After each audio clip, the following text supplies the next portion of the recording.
We are live. I'd like to welcome everyone to another episode of Heart to Heart with Bree. I'm here tonight with my friend and my schoolmate, Joan T. Randall. Joan, will you please introduce yourself to the viewers? Hi, guys. Hey, Bree. It is so nice to see you. I'm excited to be here with you again. It's not my first Yes, time being on yes. your podcast.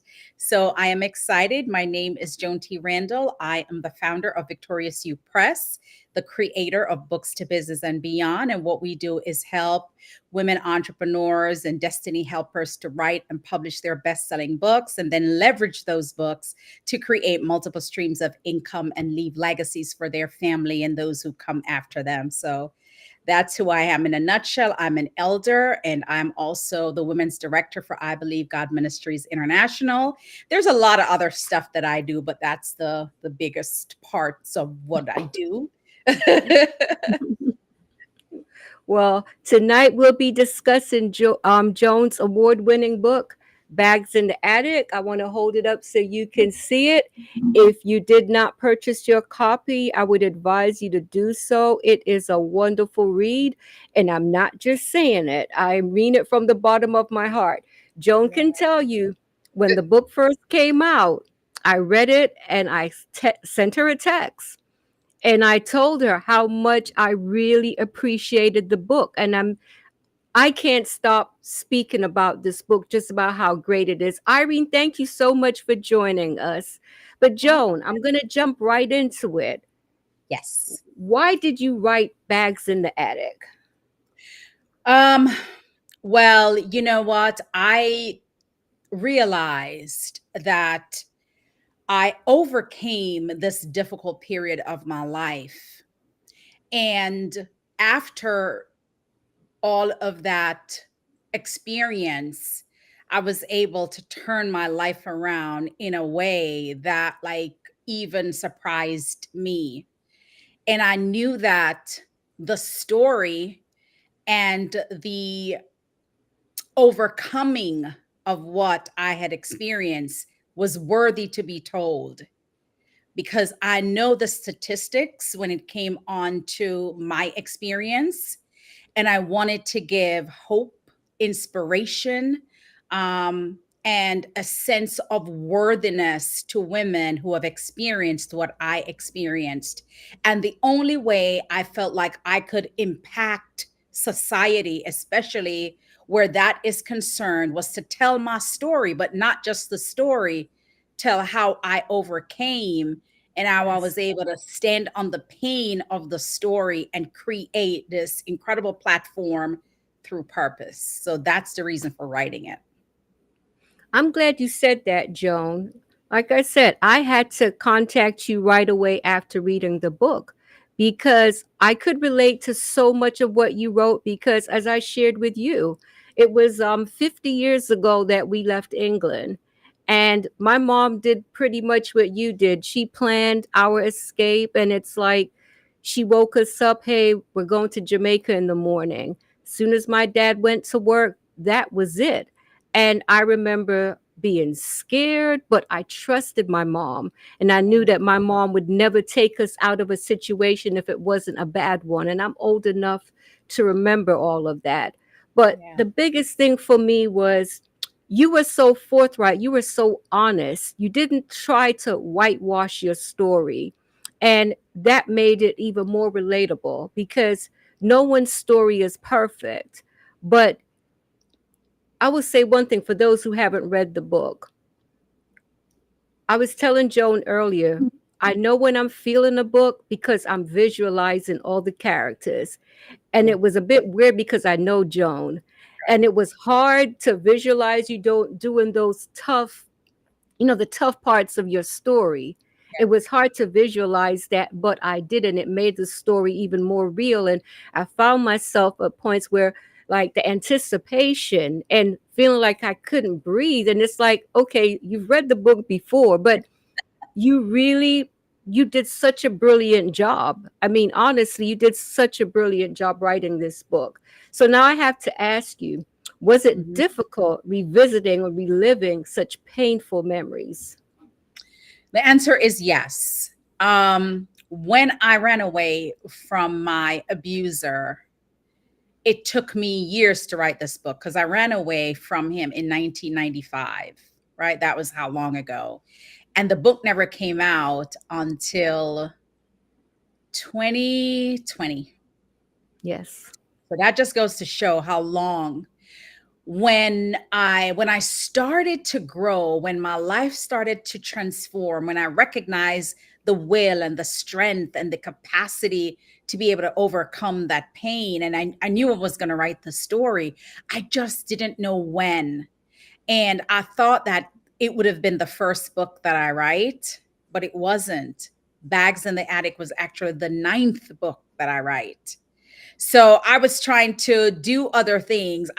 And when you write a memoir, you've got to go back to the depth of the whole thing, right? Because this is my life I'm writing about.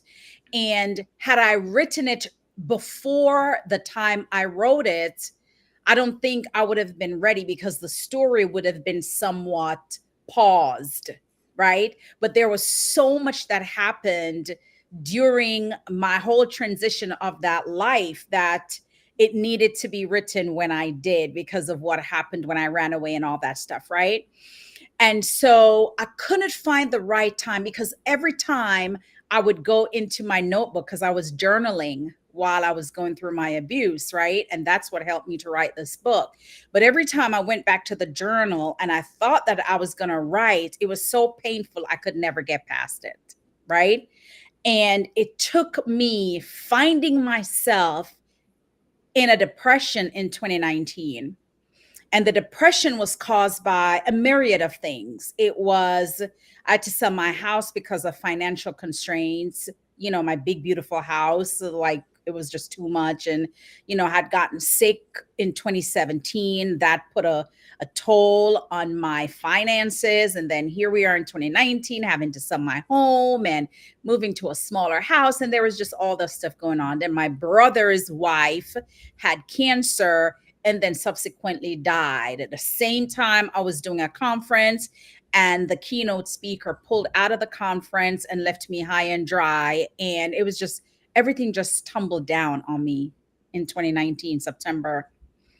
And I was in such a depression that I decided to write the book in that dark place because I could revisit the darkness. So it was like the perfect storm happened for me to revisit a storm that I had before in my life. And in the depression, being able to access those dark days of, when I was being abused and all of those things, I was able to write it. And I wrote the book in 30 days. I got up every morning at 4 a.m. And between 4 a.m. and 9 a.m., I would write thousands of words. And in 30 days, I wrote the whole book. I remember saying to you when you interviewed me for my 1 year anniversary podcast that I did not want to waste my pain. And Mhm. you certainly didn't waste your pain. You put it to good use. I mean, because from your pain, you were able to help not only me, but every woman that I've spoken to that has read this book. They've talked about the blessing that it was. Yeah. So I'm saying that to the viewers out there when you're going through a rocky period in your life, sometimes we go through these things for a reason and they can turn out to be a blessing. Oh, it's most definitely a blessing because I know that the Bible says your gift will make room for you and bring you in front of great men, right? That story was my gift. Yes. Right? That story was my gift. I survived it because God had already seen it before it even happened to me. So he knew it was coming. He built me in a way that I Yes. would have been able to survive this. He gave me two daughters intentionally who were able to be my head and my heart, that was able to really emotionally carry me through, right? This whole thing. So it was my gift. The story was my gift, and it was my gift to the world. And once I recognized that, wait a minute, here is this experience that I had. Here is how I turned it around. And now the onus is on me to share it with the world so that someone can get a breakthrough, so that someone would recognize that, I've been through this and my life wasn't perfect and I did some ugly things. And, you know, and the abuse is one thing, but Joan had an ugly life too. Joan made some decisions in her life that was not pretty, right? And so I could have very well written the book and just talk only about Mr. and the abuse, Right. but Right. I needed to show that, man, I made some decisions that were ugly. Right? I had I think experienced. that gave your book more credibility because the fact that you weren't trying just to, hey, look at the ugliness over here. You pointed the finger to yourself too. And Yeah, I think that and to be honest with you, as I read these things, I did not read them in judgment, right. because what I said to myself was this is from a place of brokenness. This is a woman in pain and Yeah, she's going through a lot. And I mean, how many of us have been any different? right. So I think it gave your book more credibility and I couldn't put it down. And when I read it again for when you came to our book club, I read it again, and it Mhm. was like reading it when I'm reading a book and it's sinking in, and I can apply it to my life. That makes me love the book even more because your book gave me permission to, as a Christian woman. I remember when I was going through my divorce, and I know the sisters in the church mean well, but when they try to lay the guilt trips on you, and it's like, oh, why are you getting divorced? God doesn't like divorce, blah, blah, blah, blah, blah. But there are times that divorce is necessary. And that was one of the reasons why I really loved your book so much, too. I'd like Yeah. to welcome my cousin Diana. Thank you so much for joining. And I'd like to welcome Juanita Corey Jackson. Thank you so much for joining. Pastor. Hi, Pastor. So I have to ask you this, Joan. Did you make an intentional decision to be authentic when writing this book? I mean, we just spoke about this earlier, but I want you to really get into it because you're a publisher. So this is for women out there who may be contemplating writing a book. You Yeah. know, how important is authenticity when you're writing? It is absolutely important because, as I said before, transparency is what really makes the story, right? And I could have very well just talked about the abuse and what Mr. put me through, but that would not have been the whole truth and nothing but the truth, right? I had to go back and look at myself and say, where did I over saw, like, where did I see the signs but ignored them, right? And what contributed to me seeing the signs but ignoring them, Yes. right? There Yes. had to be a reason. So Yes. let me look at myself in the mirror and let Yes. me see the life that I lived prior to meeting Mr. Right? This guy came to Jamaica and he met me and he wanted to marry me and bring me to the States. And I said, yes, right? Why did I want it to run so fast? Why did I want it to get away out of Jamaica? So I had to go back and look at even my upbringing. What did I see in my family? How was my mother and my father? What was that relationship like? How did I navigate life as a young woman in Jamaica? What were the things that I did? I had my oldest daughter out of wedlock. Why? Right? So I had to go deep into me and see, who am I at the core of my being, and what decisions did I consciously make that were questionable, right? Yes. Because Yes. I can't only point the finger at him. There is something about me that probably was broken why I wanted to run away. There was something about me that was probably broken why I wanted to get out of Jamaica, right? Yes. And so this was the first sign of me getting out. And I took it, although I saw signs that were not positive. So Yes. in looking at myself, Bree, I saw all the mess I did. I saw all the stuff I did, all these multiple relationships and all this stuff. That was me. Nobody owned that but me. And so I wanted this to be as open and as authentic as possible. And here is another thing: if I'm going to expose my domestic violence situation, I needed to expose the ugly side of Joan too. Why? Because nobody could come back and say, oh, by the way, you forgot to tell people you were this. Yes.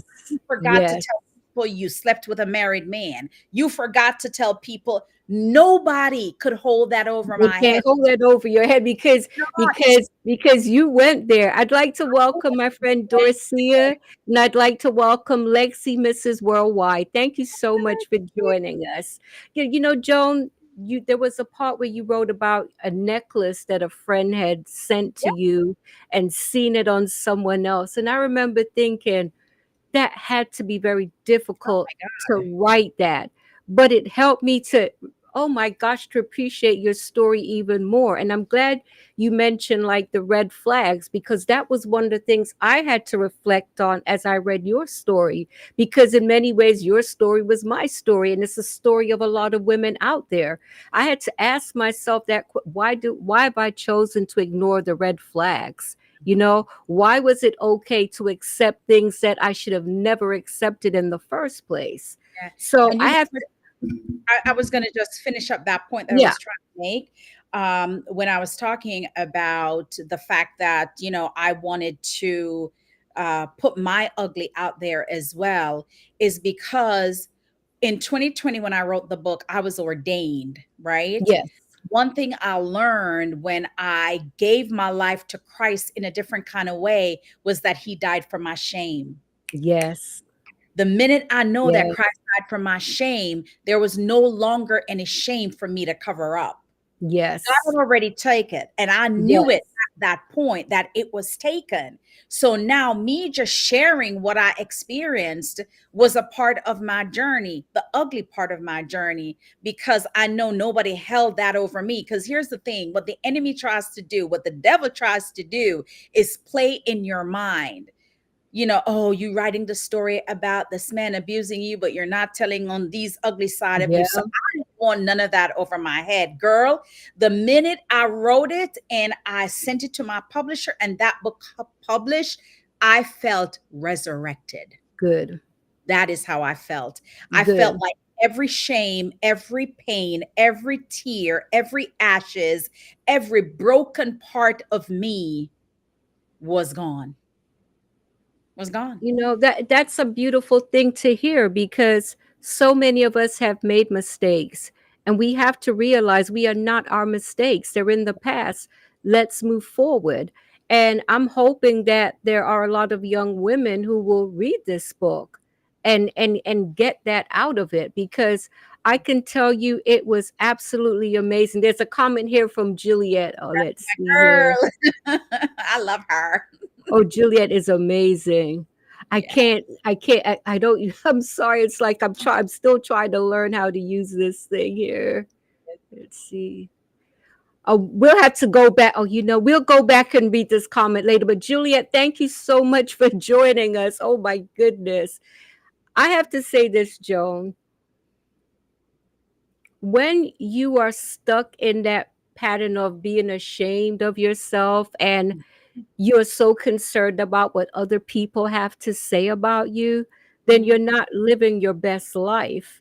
And the fact that you did touch on the ugliness of your story, and I for lack of a better word, you Yeah. know, I think it, like I said, it helped me in so many ways, and that was one of the reasons why I had to text you right after I read the book, because as I read your book, and I was actually at work, sitting Mhm. at my desk, every chance I got, I took out my phone because I was reading it on my Kindle, and I tell you, it was just such a it just did a lot of things for me. Like I said, it reminded me of my mom's story.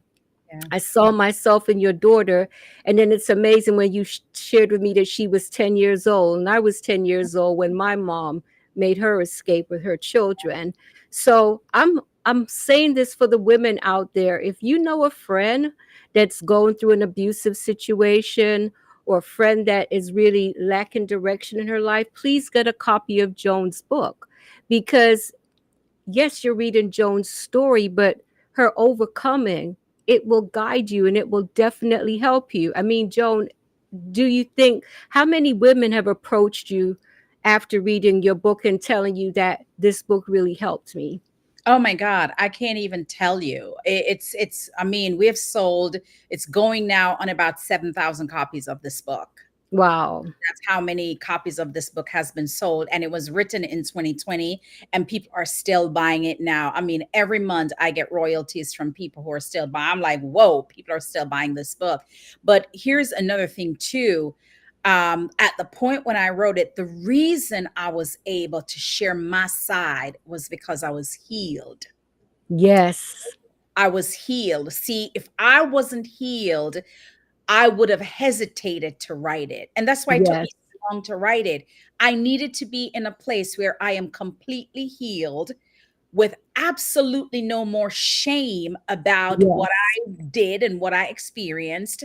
And I had totally forgiven my abuser. So I was in Yes. a good spot by the time the Yes. book came out. Although I was in a depression because of external things that was happening around me. And I really believe that God allowed that situation to happen to me so I could finish this work, right? Yes. Because the as I said before, the Bible said your gifts will make room for you and bring you in front of great men, and this was a gift that I was hiding.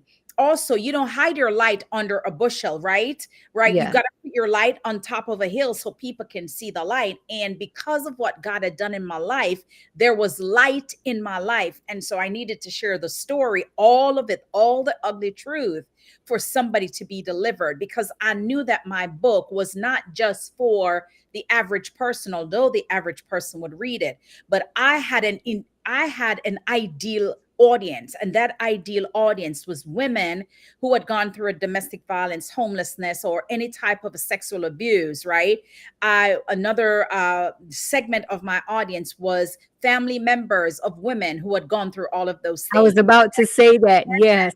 right? Yes. Or any friend whose loved one had died even from domestic violence or experienced domestic violence and wanted a way to be able to have a conversation to say, how are you feeling? How are you Yes. doing? How can I help you? Right? Because people tend to see and know that somebody's going through domestic violence and say, you need to leave. Right? And those are words you don't say to someone who is still in it. That's You need true. to leave. Why you stay so long? I cannot believe you're staying. The man is beating you up and you're staying. No, wrong way to approach someone who is in a domestic violence situation. Your question is, how can I help you? How can I assist Exactly. you? Right? What can I do for Exactly. you to make this different? That's it. That's the question. And then And you'll start to get the answers that they want to share with you. And what would you say for the women who they know they should leave, but someone in the church or family members telling them, "No, you shouldn't leave. You should give him another chance." What would you say to that woman? I would say absolutely don't listen to that person. Don't listen to that person. If you there, that's not a covenant. That is not a godly covenant, right? If someone is abusing you physically, emotionally, that is not a godly covenant. That is not what God wanted to be in a marriage. Exactly. And I will say that sometimes in the church they say that who God placed together, nobody could put asunder. A lot of times we place ourselves together. It wasn't God, right? God didn't tell me to marry Mr. That was True. not a godly thing, right? So God didn't put us together, right? And I put us together. I needed to get myself out of there, right? It's true. So It's true. It's I remember a church sister saying, "Oh, you got to think of his soul salvation." And I remember saying to her, "All my life I've been codependent, and I finally found the strength to walk away." And, hearing things like, "Well, you can't get married again." And I'm like, I wish these women would just leave me alone. I know they meant well. I yeah, know they meant well. But it does something to a woman that's trying to do the right thing and you're stuck in the middle, but I think you have to choose yourself every time. Dorcia asked earlier, what is the name of the book? Dorcia, this is the book. It's called Bags in the Attic by Joan T. Randall. You can get your copy on Amazon. Okay. And there's all you can get it on Kindle also. yes. Yeah, and Joan, I will be forever plugging this book because this book has meant a great deal to me. It really and truly has. And And I have we just got it fully translated in Spanish, so that will coming out wonderful. in September. Yes. That is great news. I have to ask you, Joan, when did you decide that enough is enough and knew in your heart that it was time to leave? You know what? I didn't decide that. My kids decided that, honestly, Wow. because I was so afraid of leaving. And the reason why I was afraid of leaving was I didn't know how I was going to take care of myself and my children. Like that was the thing, right? Then I'm thinking, oh my God, I'm gonna be the breadwinner now. Yes. Where am I gonna go? Am I gonna be able to afford rent? Am I gonna be able to have my own car? I'm embarrassed to go to family members. It was just all these things. Oh I my God. can relate. The I can relate. I remember my mom asking me when my marriage was actually over. My ex-husband called her, and I remember she said, "Why didn't you ever tell me any of these things before?" And I remember telling her because I was ashamed. But I yeah, was also like, how in the world am I going to support myself? How am I going to support my kids? I was concerned about all of that, but I remember that day feeling like, you know what? If I lived in a cardboard box, if I lived on the street, at this point it would be better, you know? yeah. So, yeah. And I think also when my oldest one, when Kay said, "Mom, let's go." Oh my God, that was the green light. Kay said, "Mom, we could do it. Let's go." Right? So, and Wow. I'm thinking to myself, if she felt that way at 10 years old, going on 11, I know. And there was just so many things that he had done to her. He didn't like her. He shouted at her. There was just all that stuff with That her. was tough to read. That was tough to read in the book. Horrible. It was horrible. I mean, and once she said, "Mom, let's go," I mean, I had to. That was it. Like, that's how we left in pajamas because really wasn't, planned per se. And I just knew it had come to that point. Like, I tried to take my kid's life. It was just a mess. Like the whole thing was a mess. And with Shayana hugging me and saying, "Mom, I can give you strength," that was like all that Oh, was that yeah. it was like God, that was God speaking through a 3.5-year old.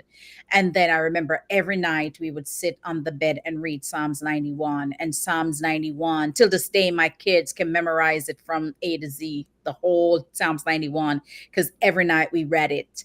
And that was kind of like that was something I held on to. Psalms 91, right? Like he will hide us in a secret place, right? So I kept holding on to Psalms 91. And then when Katie said, "Mom, let's go. Let's go." I already packed from me and Kay and Shay. And I'm like, found the bags, and it was the perfect time.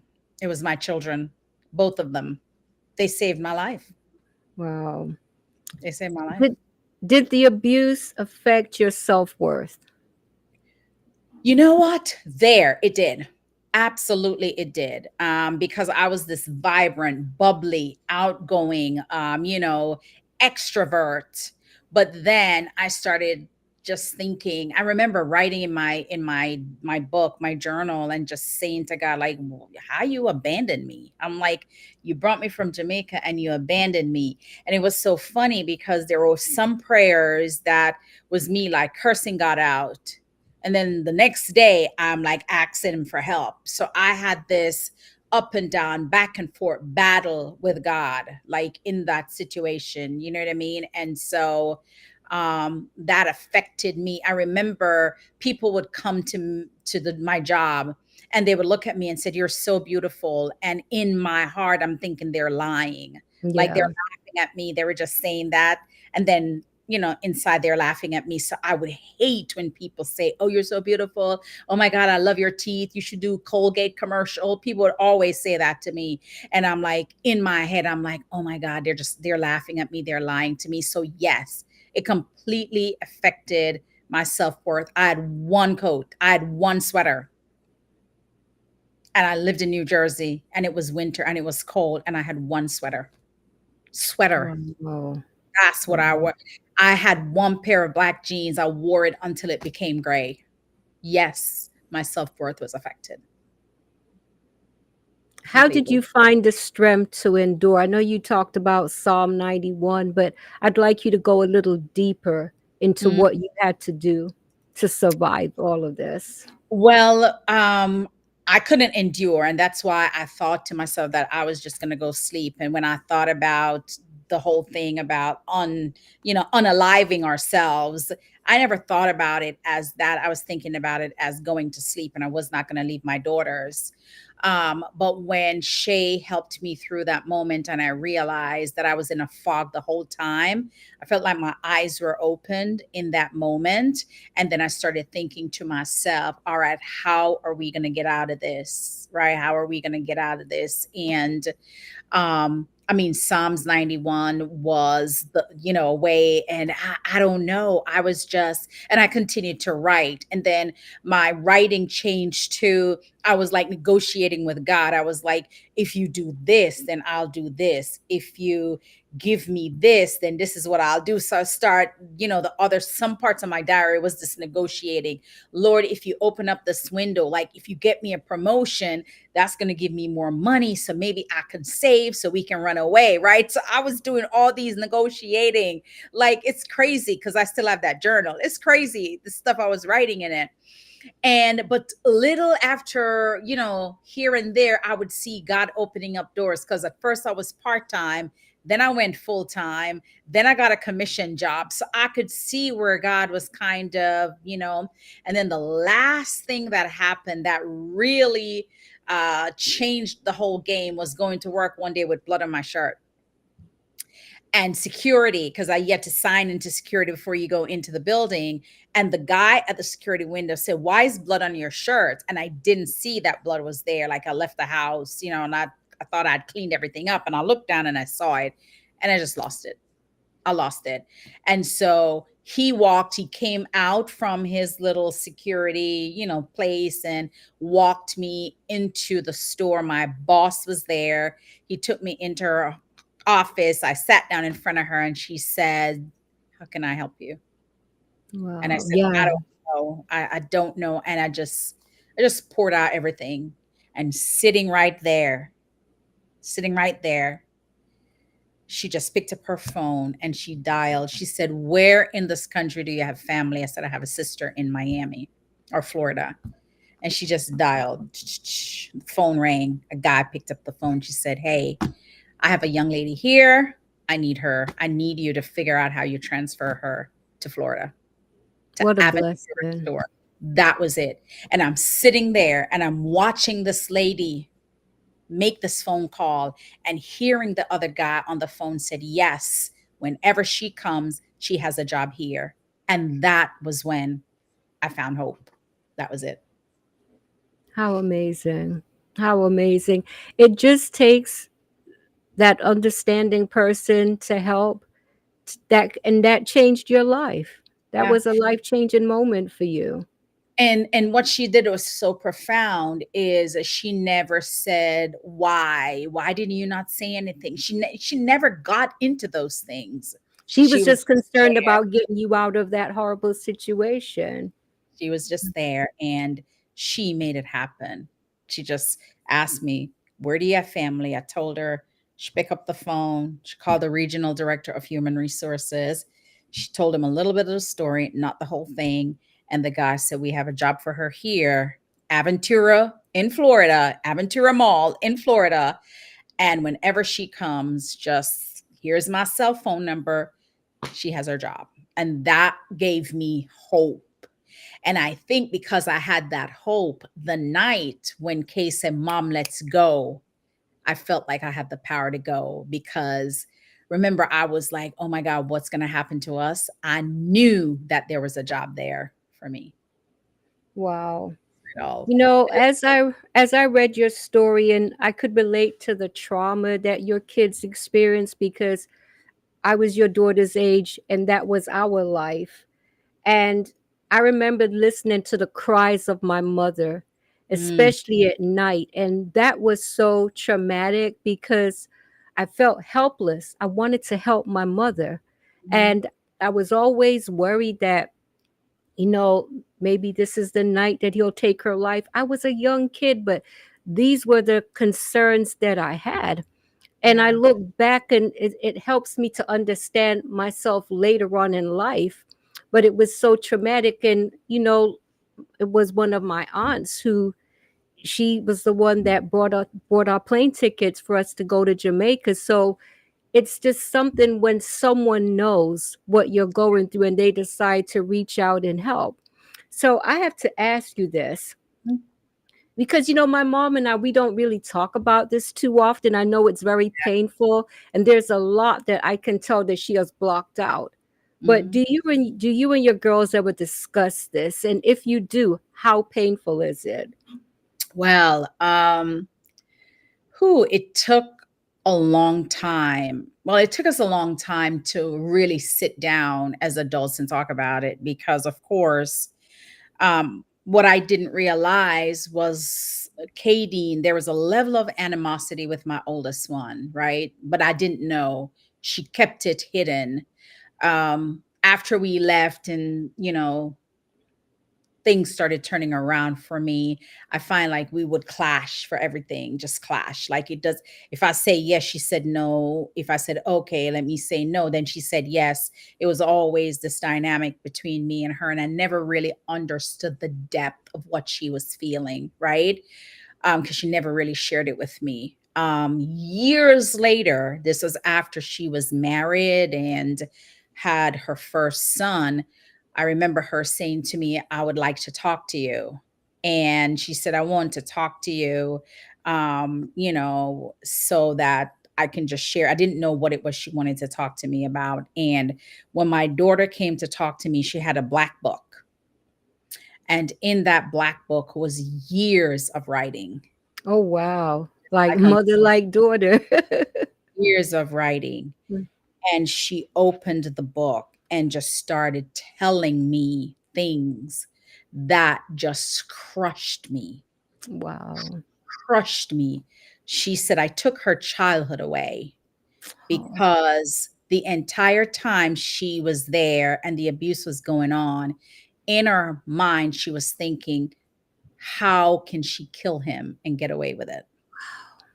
So instead of living a childhood that was she was supposed to be enjoying herself, she's thinking about killing the man that's abusing me. The reason why she didn't share all of the stuff with me as we were going through a transition, was because she didn't want to put more burden on me. She knew I was struggling. She saw that we were homeless. She saw a roof fell on my head. She saw my mother dying on my birthday. So she couldn't add anything else. So she never shared with me what she was going through. So she was battling anxiety and depression within herself and was afraid to share it with me. So all of these things came out. And this is when I realized that if anybody is watching or if anybody is listening and you're in a situation or know someone in a situation and you're thinking that you're staying because of the children, do not do that. don't do it. Don't Smart. do it. They are smart. They know what is going on, and you're killing them. You're It's killing true. them, right? It's true. And so my daughter, what was in the book that she brought to me took 5 hours. 5 hours. Wow. And one of the things she said as well was that she felt as if I blamed her for things, right? Oh, And I had to, so I didn't want to interrupt her, but I was writing as she was talking so as not to interrupt her. And then when I was done and I started to tell her that leaving Jamaica, coming here was for her and all of this stuff, she started looking at me like I was just coming up with excuses, right? Because she was so far into her feelings. And then I remember my husband saying to me, Bill, saying to me, that is the 8-year-old talking to you. so that's the 8-year-old. That is the 10-year-old talking to you. That Oh is my the goodness. 12-year-old talking to you. That is the 16-year-old talking to you. Because now she was babysitting her sister and she despised it. I didn't know that. That's what she told me. Yeah. She said, I hated it. You made me a babysitter and I was a child, right? And that's when I realized the profound effect that had on her.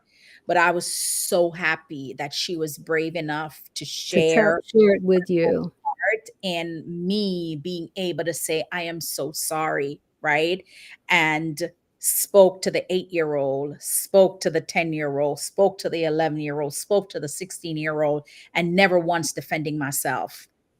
I made decisions that were wrong. I made decisions that weren't right. And yes, I know you're a mother. I know I'm your mother and you're supposed to respect me, but I'm going to own up to not even recognizing what I was doing to you. My decisions put you in a compromising situation that caused you pain. And so I had to say, I'm sorry to my own daughter. She And needed that to vent. She needed to vent. was when that started, that healed us. That Now, healed us. did you guys ever go through therapy? I never went through therapy until Really? years ago. Yeah, until Okay. a couple of years ago is when I went through therapy. But Okay. she did. She went through. She's still in therapy, What and about your youngest daughter? she didn't go through it. Oh, wow. I Hmm. think the older children tend to remember more. Yeah, So there sure. may be more trauma there. Shay didn't don't remember a lot. You know what I mean? She remembers some things. She remembers some difficult times she had with her older sister. She thinks that she was mean, but because we didn't know what Kadeen was going through either, you know what I mean? Until she shared. And so now you know, in hindsight, I missed all of those things. You see what I'm saying? Because I am trying to keep us alive. I'm trying to get us off the street. I'm trying to get us a roof over our head. I'm working all these 3 different jobs, trying to make ends meet and leaving them by themselves with K. It was just, it That's a all, lot. it, That is a lot. I'd like to welcome my cousin Lennon Lashley. Thank you so much for joining us. I'm taking in what you just shared. I'm just so glad that your daughter did make the decision to come to you, and the fact that she'd even been writing, that says a lot. oh yeah. They were right. Both of them write everything. The They probably watch. Did they ever see you journaling? Oh my God, that's what I Yeah. did. We write So everything. yeah, We write our grocery list, everything we write, right? yes, That and that's a that's good my thing. phrase. Like everything we write. We write our budgets, we write what makes us happy. We write on our refrigerator, we write until this day. My That's kids a write good just as thing. much as I write, they do. They do write. That's a good thing. I have to ask you, Joan, what was the most difficult chapter for you to write? The first one, The first one. Why? my darkest day, because that's when I had to share about the most horrific thing I was planning to do. Yes. That was Yes. so That there's was very brave of you. That was very brave of you. thank you. Yeah. So that was the hardest one to write, and that's why I wrote it first, because I needed to get that out. That was the hook. That is what I wanted to bring people in with. It did.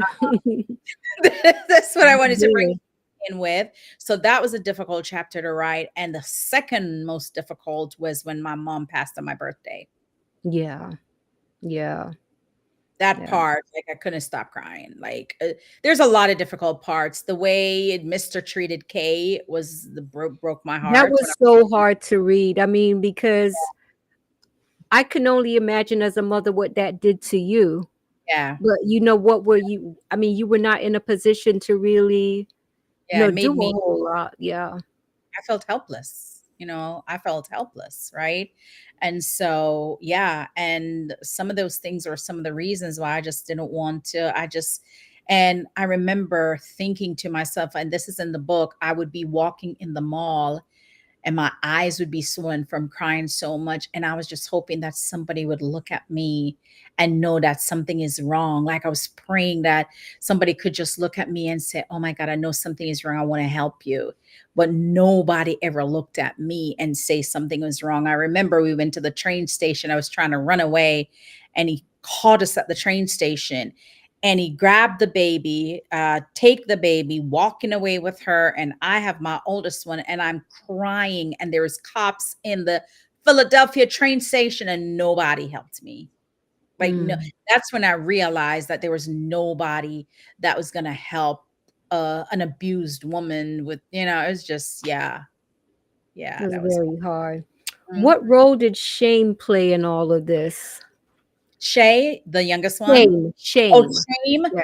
Oh, there was a lot of shame, right? There was a lot all through the time. And one of the reasons why I didn't even, outside of my boss, Karen, that helped me to move to Florida, and the HR person that knew the story, nobody else knew, right? Because again, human resources, they keep it all under wraps, right?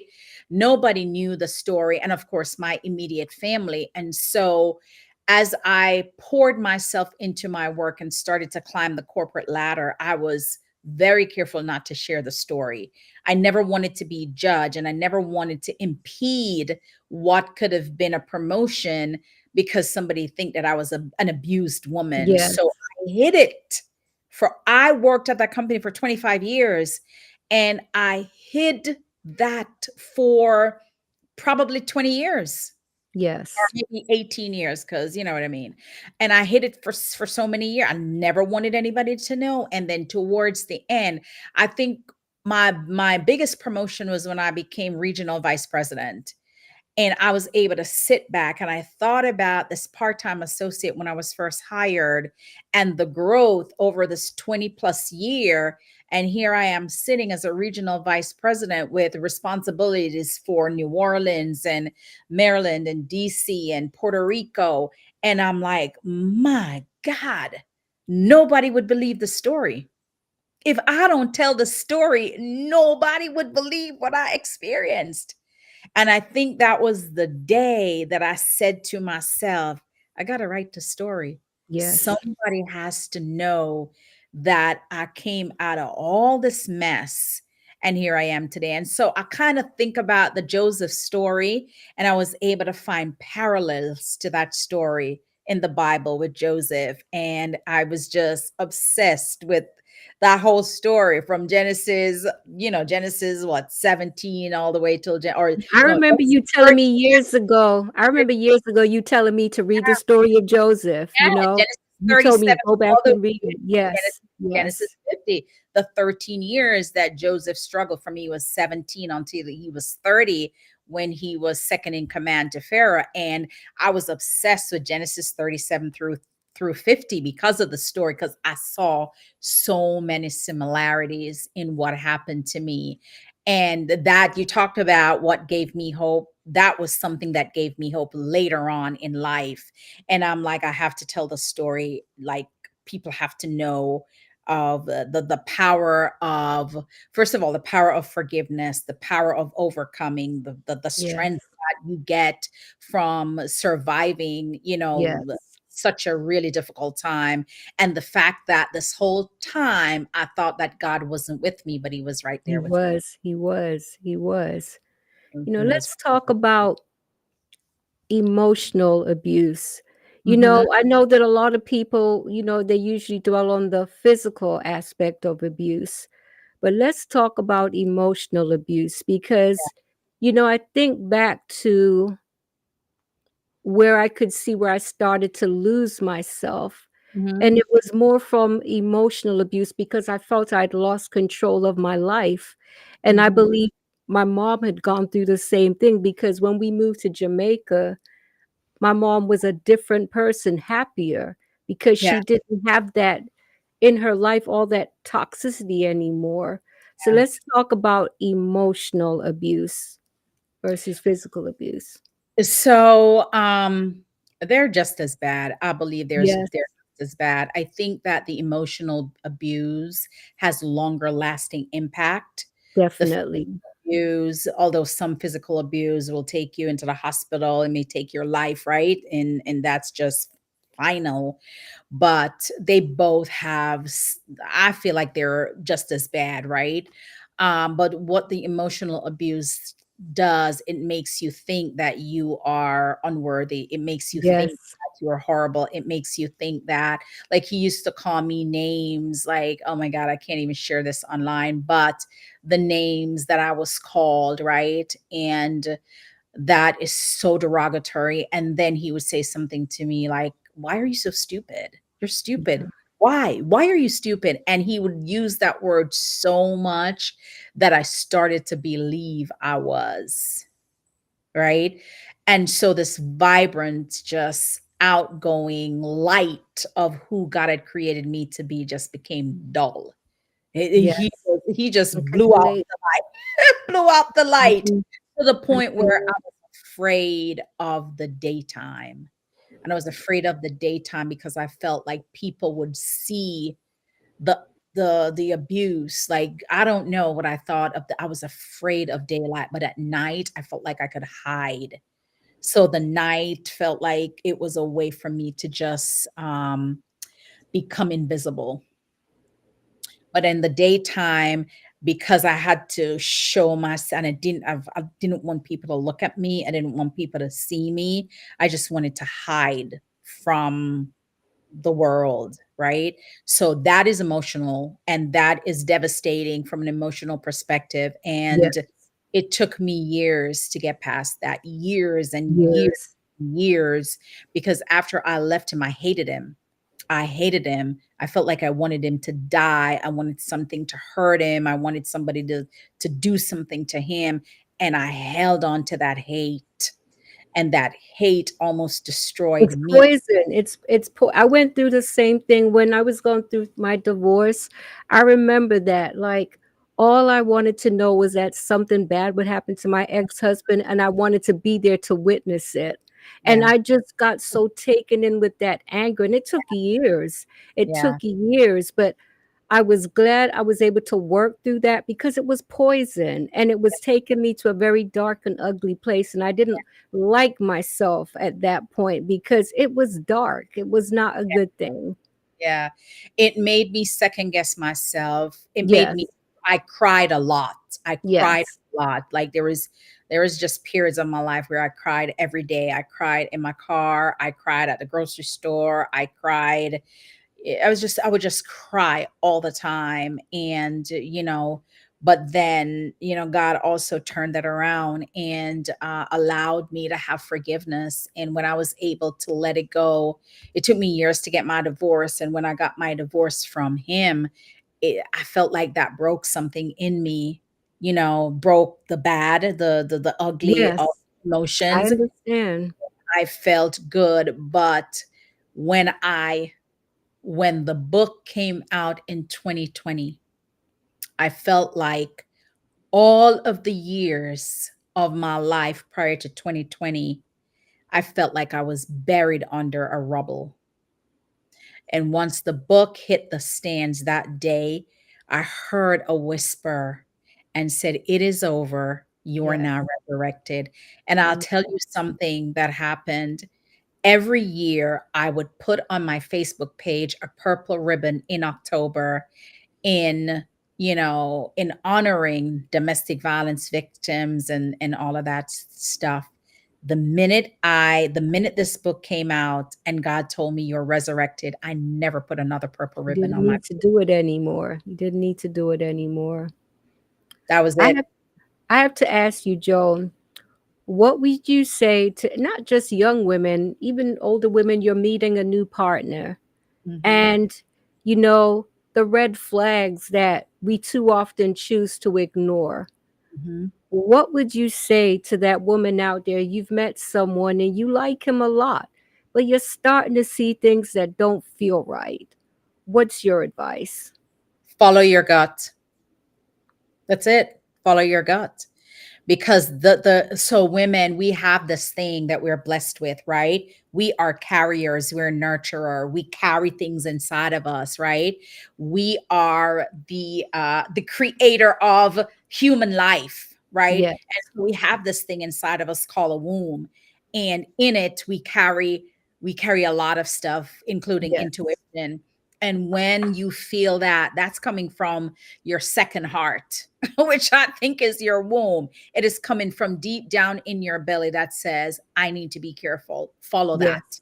Don't Yes. second guess it. Don't just go with that gut feeling, because once you get that, it is a warning that something is not right. Right. So don't ignore that. And worst case scenario, you let him know that, I would love for you to meet my pastor or my mother or my father. And is it okay if they ask you some questions? Because I'm Yes. telling you, once you say that, if they say no, I don't want to meet that, Then you know. it's a red flag. Yes. Don't ever deny yourself your gut feeling. That It's is to that is protect. the that is the truth. And to the older women out there who think, well, you know what, I'm this age, so this is it for me if I don't get with this person. That's not the truth. Yeah. Pay attention to the red flags. Yeah. And even older women that are mature, you might feel like, oh my God, I'm in my 50s, I'm in my 60s. Yeah. This might be the last man for me. Like it's not worth it. No, it's not. Not It's worth better it. to be alone, better to be alone. But at the end of the day, I think if God means for you to be with someone, it'll happen. So you don't have to settle for less. Not at And all. I will also say this too, Bree, is that I believe that, like me at this age, with all of the stuff that I have been through, right Yes. now my focus is becoming the bride of Christ. Yes. So who I am and how I operate and how I see myself and how I live my life is living my life being a bride of Christ, right? What Yes. are the characteristics of being a bride of Christ and how does that show up, right? Yes. It shows up in your health, your well-being, your spirituality, the comfort that you find in praying and fasting. That's it. Once Yes. you get to that level, listen, that trumps everything. And then you realize that you are building these characteristics that Christ love, and it will attract the right person. I agree. Times we find that we go to the same person. It's not the same person, it's the same spirit.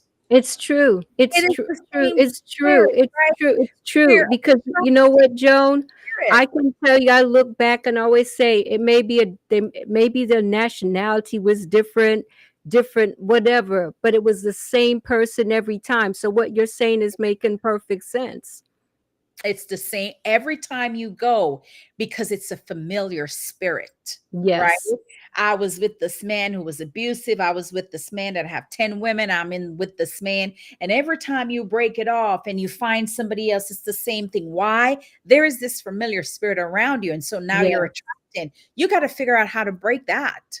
Like True. break that spirit off of you and let it go. I mean, make sure that you denounce it, you renounce it, and you come into a new covenant with God and said, I'm not going to settle, right? And this is who I am. And I want my life to be a representation of how a queen should be treated and how a bride of Yes. Christ should be treated. And once Yes. you start walk in that, you now attract a different person, right? A different Yes. type of spirit, a different type of person who want to treat you as how the queen should be treated. Amen to that. Amen to that. That was one of the things I had to learn, Joan, that I didn't really have a standard for myself. Yeah, And now that I have a standard, I know how I want to be treated and I know what's not acceptable to me anymore. right. So, I'm just so glad because I know you're a very, very busy woman and I'm so thankful that you came and joined us tonight. So I'd like to encourage the viewers, if you know someone that needs this book as a gift, go ahead and purchase it because I believe this book can help women of different age groups for different reasons. I was a child that experienced trauma. I Yeah, was able to relate to it through that, able to relate what my mother experienced, yeah. able as a woman that's gone through a divorce. So I think it can help women for different reasons. So I'd like to ask you, Joan, like, Yeah. what are your closing thoughts? And like, thank you for writing this book because I will never stop talking about this book, honestly, because it's a life changing read. I will say that. Yeah. My closing thought is just to say that women, we are more powerful than we even give ourselves credit for, right? And as you go through life, just find what is in you, the seeds that God has planted in you, and use that and build your purpose through that, because Yes. we were given this gift. My story was a gift, and because I told my story, and because I stand on my story today, I've come to recognize multiple gifts that I have that I didn't recognize I had, right? And so once God gives you, well, once you recognize what it is that you were created for, as I say before, the word purpose means for that which something is created. So if you're watching me tonight, you're created for something. Find what it is, find what you love, find the skills that you have and how you can benefit others. Who does your skill benefit? How can you help them? And what it is that you can help them with. And sometimes, if we stop thinking about ourselves and how to satisfy our carnal mind or satisfy our carnal needs, and start to use our gifts and impact the lives of others, you'll find that you'll feel so much better about yourself, right? That Yes. all those things doesn't even matter anymore. But what I'm purposed to do, I'm doing Right. that, and I'm impacting lives as a result of that. So that's what I would Yes, leave you. you are. And because you spoke out, you gave me a voice. You've given other women a voice, and I will always say that to you, Joan. I'd like to thank you so much, and good night to everyone. And thank you so much. And next week, Andrew Green will be back on. Take care, everyone.